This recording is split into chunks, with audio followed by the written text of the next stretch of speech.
Hi, everyone. Welcome. Thanks so much for joining me. My name is Karen Donaldson, and I am from Excel Weight Loss Solutions.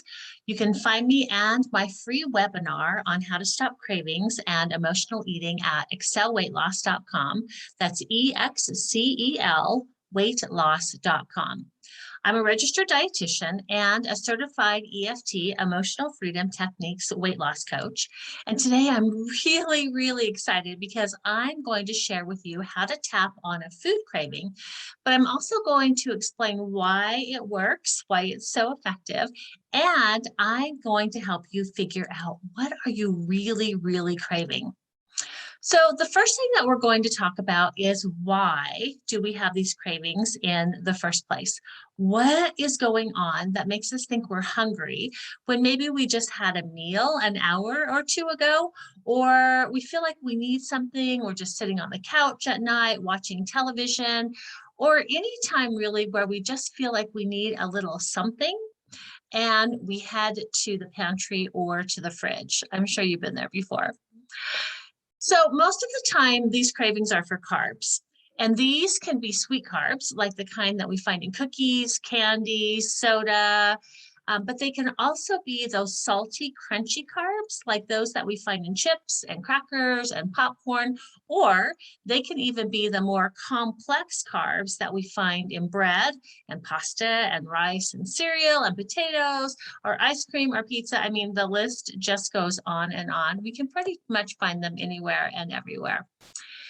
And the reason for this is because carbs are basically sugar. So every single carb that I just mentioned, whether it's a simple sugar found in sweet things like candy or soda, or whether it's the more complex carb that's found in all the other carbs like the bread, cereal, rice, pasta, crackers, cookies. Again, the list goes on and on. Tortillas, waffles, bagels, pizza.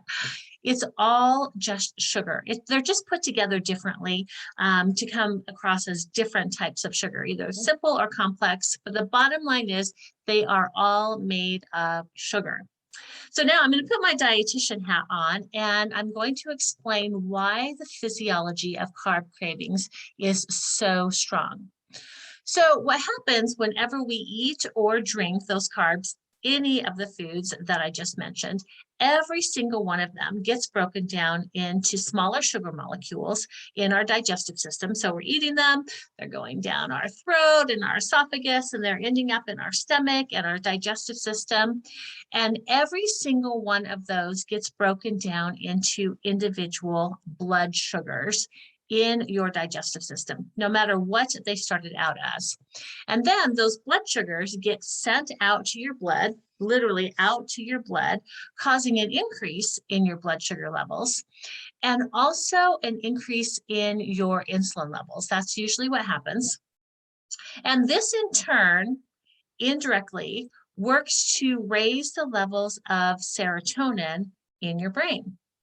And serotonin is that feel-good brain chemical that makes us feel really calm and happy. This is called self-medicating with carbs. Anybody been there, done that? I know I certainly have throughout the years. Not so much now, but definitely in the past. And the tricky thing is that this same process can also increase the levels of dopamine in our brains. And dopamine is that really feel-good chemical, like, woo, you feel euphoric, and you can do anything, and you're motivated, and you have a lot of energy. So either way you look at it, whether you're getting the calm, happy, loving feeling from serotonin or the super high from the dopamine, these carbs really tend to hijack your brain chemistry. And actually, that's why people can feel addicted to certain type of carbs, because they have that really powerful effect on your brain chemistry. And you want more and more and more. So sometimes, have you ever eaten something and it's like, oh, I promise I'm just going to have one. But you have one and then you need another and another and another. Again, has nothing to do with hunger. It all has to do with what's going on with your brain chemistry.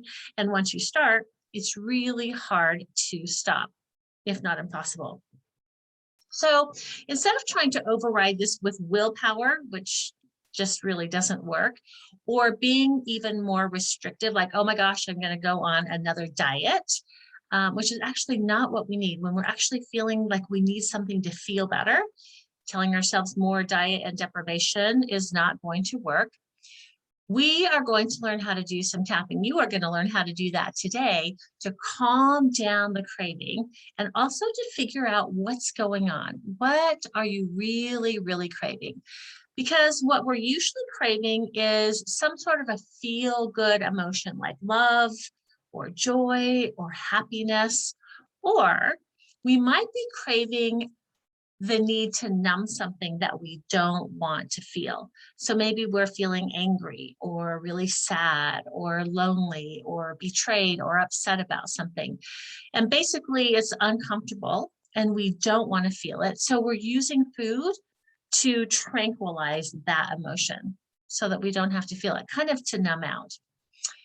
In either case, we are eating to feel better emotionally. We're eating either to get a hit of that really positive emotion, like, ooh, the happiness or the comfort or the motivation or, yeah, I just feel so good. Or we are using food to numb out or tranquilize a negative emotion because it's really uncomfortable and it might even be scary. We just really don't want to feel that. So either way, whatever reason you're eating for, the food works in that moment, like you actually do feel good in that moment, but then it doesn't work anymore.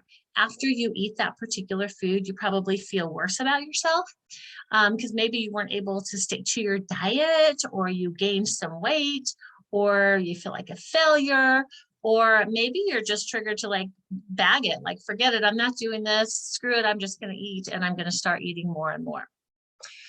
So this is why tapping can really help, and it really does help, because when you are tapping using EFT tapping, which we're going to go through in just a moment, you are literally sending calming signals to the emotion center of your brain. That's called the amygdala. It's behind your nose.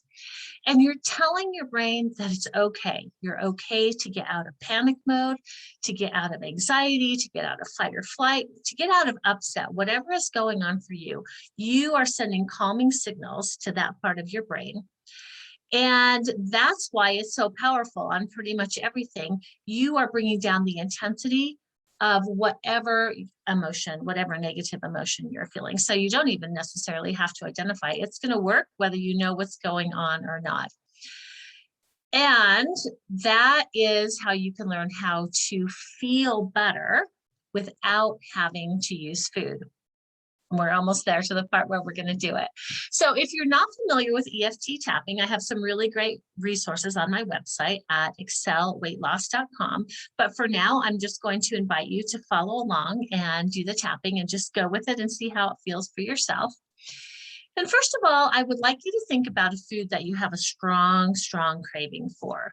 On a scale of 0 to 10, how powerful can this craving be? Maybe you're having that craving right now, or maybe it's something you're like, oh, after dinner, when I'm sitting on the couch watching television, the craving for popcorn is like a 10 out of a 10, or maybe it's a 20 out of a 10. That is how I used to be. I'm not that way anymore. And my clients aren't that way anymore either, which is really nice. But think about that craving in that particular moment, or again, maybe you're having it right now, and how strong is it on a scale of 0 to 10? And 0 is, it's not even really a craving. And 10 is like, oh my gosh, I would kill for chocolate or for that particular food right now. And go ahead and write that down. And you can also notice if you're feeling anything in your physical body. Just thinking about this, is it making you a little bit stressed or anxious, or you have any constriction in your throat or tightness in your chest, or maybe a nauseous feeling in your gut? So think about all of that as well and write down some notes about how you're feeling just by thinking about this craving, or if you're having that craving, how are you feeling right now having that craving? And now we're going to go ahead and tap on it. So of course, taking full responsibility for your own well-being while we're doing this tapping. Let's go ahead and start tapping on the side of your hand. Now, again, this can be either hand. And if you need a review, go back to my website at excelweightloss.com. But I'm asking you just to repeat these statements. And if something doesn't sound right to you, then of course you don't have to say it. You don't have to say anything that you don't want to say. But go ahead and start by saying, even though I have this craving for, blank. And you're going to fill in the blank with the food that you often have a craving for or that you're craving right now. Even though I have this craving for this food, I'm choosing to love and accept myself anyway. Even though I have this really intense craving for this food, I accept myself and I accept how I feel, even with this craving. Even though I have this really strong craving for this particular food, I love and accept myself and I accept the way that I feel. So that's called the setup statement. And now we're ready to start tapping on the different points. Again, just follow along for now. This craving for this food.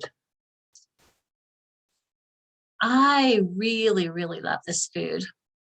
This is going to sound kind of weird. We're going to tap on how much we really like this food, but there's a method to this madness. I really, really, really need this food. I love it. I want it. I love everything about it. So now we're just tapping on the points under the arm, the side of the hand, top of the head, inside corner of the eyebrow, side of your eye, under the eye, under the nose, on the chin point. These are the collarbone points, under the breast point, and under the arm. So keep on tapping on those points. We just did some really nice things to calm down our brain right there just by tapping, and we didn't even have to say anything. So thinking about everything that you love about that food, the taste, the texture, maybe it's really crunchy or smooth. Maybe it has an aroma. Maybe you like the visual aspect of the food. It looks really pretty, or you like the wrapper or the mouthfeel. All of the physical things about this food that you love. And I realize I might be working you up into a bigger craving right now, but no worries. We're tapping. We're going to calm that down.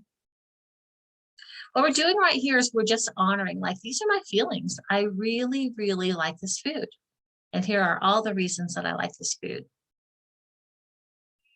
So just continuing to tap. I love everything about this food.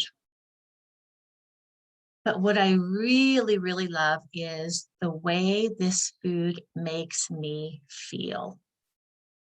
I love the way this food makes me feel.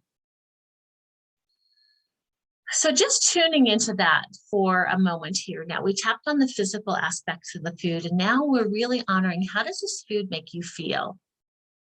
And usually you're going to have some emotion like, I feel happy or comforted or loved or more relaxed and less stressed, less anxious. So this is where we're allowing ourselves to notice, what is this food doing for us on an emotional basis? What do we love about this food? How is it making us feel? Why are we happy? Why are we craving this food really? What's going on at a deeper level? Again, maybe you're just noticing that you really want to feel happy or comforted, or you want some relief from an uncomfortable feeling that you've been feeling lately. In either case, just keep on tapping. We're honoring that emotion. What I really love is the way that I feel.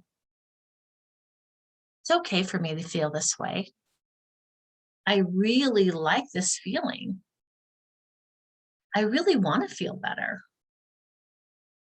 I'd like to feel less stressed, less anxious, more peaceful. I think this is what I'm really craving, is more feelings of peace, calm, happiness. I think this is what I'm feeling. I've always been using food for this, but that's not really working for me. I keep getting stuck in the same cycle over and over again, overeating, then feeling bad about myself, not being able to stop once I get started. Okay, so here's where we're having a little conversation with ourselves, especially if you're new to tapping. If you know about tapping, you already know that it's going to work. But maybe you're a little bit new to this or you haven't tried it on a craving. So go ahead and repeat after me if you feel comfortable saying this. Maybe this tapping thing could really work. I know that by tapping, I'm sending calming signals to the emotion center of my brain. It's my amygdala. And I am feeling more calm and less anxious. I wonder if I really could feel better without having to use food. Not even hungry when this happens. It's not about the food. What I'm really craving is feeling better. Freedom from all those bad emotions, the ones that I don't even want to feel, or the ones that I'm feeling that are so intense. I think I'm liking this tapping. And I've read that it can actually raise your serotonin levels. Now, that would be a good thing because I've been using food to make that happen. It might be nice to use tapping instead.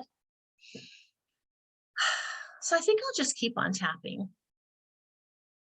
Or at least I can try tapping when I have a craving because I like how good I'm feeling. And this took just a few minutes. And I kind of like knowing that I'm sending calming signals to my amygdala. I like knowing that I can feel better without having to use food. Very nice. I already feel better just from tapping. Whatever you have going on, tapping works. But let's go ahead and check in for a moment and take a couple deep breaths in and out. Check in with your body. Check in with your mind. How is your craving number now? Is it still as high as it was before, or has it decreased? And maybe you've noticed some shifts in the way that your body is feeling as well. If you did notice a big drop, awesome, congratulations. And if it came down just a little bit, that's okay too. You can always keep repeating this tapping. And if it went up, occasionally that will happen. You might have just triggered something else that's going on, which lets you know that perhaps there's another issue that you want to do some tapping on. So checking in again, where are you now? What number were you at before? What number are you at now? Give yourself a little evidence that this is working for you. I have used this extensively with the foods that I used to crave. And honestly, the results have been amazing. I used to be what I would call a popcorn-aholic. Of course, I could justify it because it had fiber. I was using real butter, popping it in oil, blah, blah, blah, blah. I had all the excuses under the book. As a dietitian, I knew everything about it. That was good. But I also knew that a big bowl like this was probably not so good, especially after dinner when there was no way that I could be physically hungry. So I had it all the time. When I was lonely or bored or frustrated or anxious, I would just turn to popcorn. That was like my best friend. And it did make me feel better in the moment, but I can tell you that it's not a great way to lose weight, and it's not a good thing for a weight loss dietitian to be doing as well, because I felt out of control and I couldn't say no. So I knew I had to do something different rather than don't eat that or go on a diet or whatever. And so I did a lot of tapping on it, and now I can honestly say that I just don't have the cravings for it. I actually still have popcorn on occasion, but it's very, very different. And I just have a little bit and then I'm able to stop. And it's when I'm hungry. Same thing with other foods I've tapped on, like pumpkin chocolate chip cookies from the store used to taste really good. And then I did some tapping on them. And the next time I bought them and tried them, I was like, did they change the recipe? These just don't even taste good at all. So it's weird, but it's good weird. They taste like chemicals actually, and I'm really happy for that because now I don't want them anymore, but I don't have the craving for them anymore either, which is really nice. So guys, this is the power of EFT tapping. It's fabulous. It works really well to calm a craving. But I also want to let you know that sometimes what happens is that you actually don't want to tap, or you forget to tap in the moment when you're having a craving. And if that happens to you, there's a reason for that. And so if this worked for you, but you're like, oh, what am I going to do in the moment? Or shoot, I forgot to tap. I'm going to invite you to watch another video that I have that is called How to Tap on a Food Craving When You Just Need Something. So it's kind of a way to go in through the back door and do some tapping, even when you don't feel like tapping the craving away. I remember one time my husband said to me, "Why don't you tap on that?" And I'm like, "Because I don't want the craving to go away. Why do you think?" So we have a way to go in the back door for that as well, and make sure that your subconscious mind feels all right about it. So I want to thank you for joining me for this tapping on food cravings. If you want to learn more about how to let go of all the emotional baggage that's keeping you stuck and how to get into the mindset to stop cravings and emotional eating so you can lose weight and actually keep it off, I want to invite you to watch my free webinar and schedule a complimentary session with me at excelweightloss.com, stop-emotional-eating. Thanks so much for joining me, and I'll see you next time. Bye.